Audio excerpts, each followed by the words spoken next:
दा दुर्गल गते आया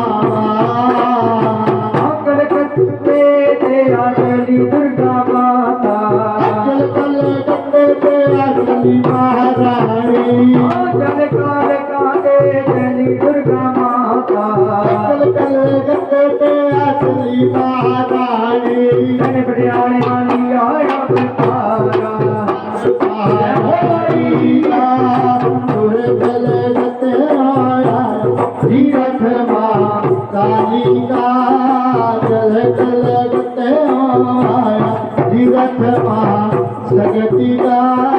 दुर्गल गते आया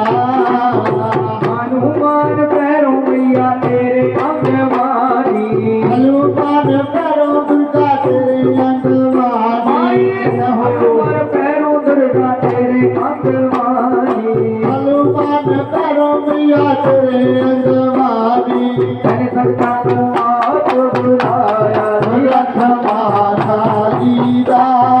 चल कल गते आया जीरथ मां शक्ति का चल कल गते आया जीरथ मां दुर्गा का